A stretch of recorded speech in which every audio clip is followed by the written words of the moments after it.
Hey guys, Grizzly here. Welcome to the Grizz Pit. The other day I just got my SCX10 in the mail, and this is my first scaler RC that I've ever had. And I can tell you right now, I'm enjoying it a lot. I've been messing around in the trails and having a real good time with it. Um, I did do a couple little modifications, very slight modifications. Very much so on the cheap. I just bought the kit, so I don't want to be dumping a bunch of money into it after I just bought it. This is the RTR, so it does come with the plastic links. Things are a little bendy, but honestly, I haven't had any problems with that, so whatever. But steering linkages, that was super bendy. That was just bugging me how bendy it was. It was pissing me off. So what I did was first I tried to find some linkages that might fit it, and I couldn't do anything with the links that I had. No matter what I did, it wasn't fitting right. So I just took some heat shrink, put it on it, shrunk it up, and put 2 layers on it, and it actually has stiffened it up. I mean, it's still, and you can see it's flexing. Still flexes, but it has taken a lot of the flex out.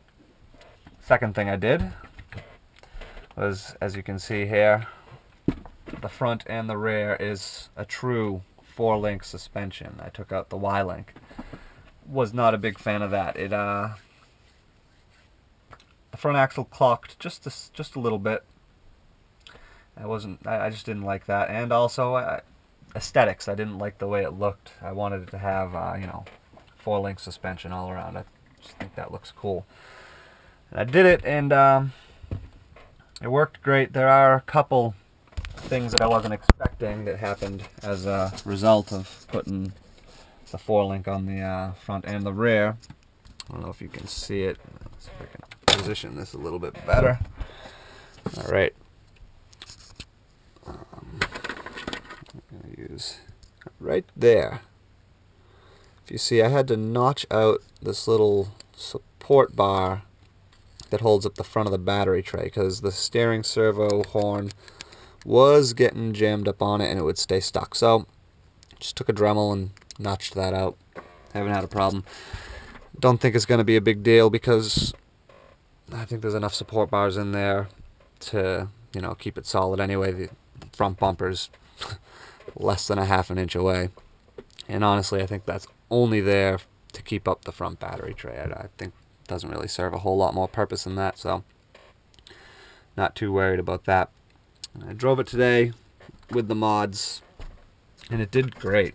It did excellent. So I guess it's working all right. So honestly, I can't say a whole lot bad about this truck. I mean, I just said everything that I thought was bad. Bendy plastic, big bendy linkages for the front steering. And as you see, everything's pretty bendy.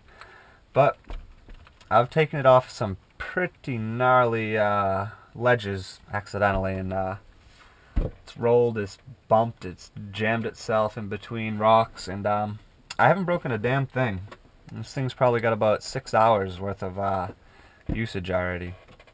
So, my opinion, yeah, it's bendy, but it's durable. I mean, I guess it's bending as opposed to snapping. So, take that however you want to.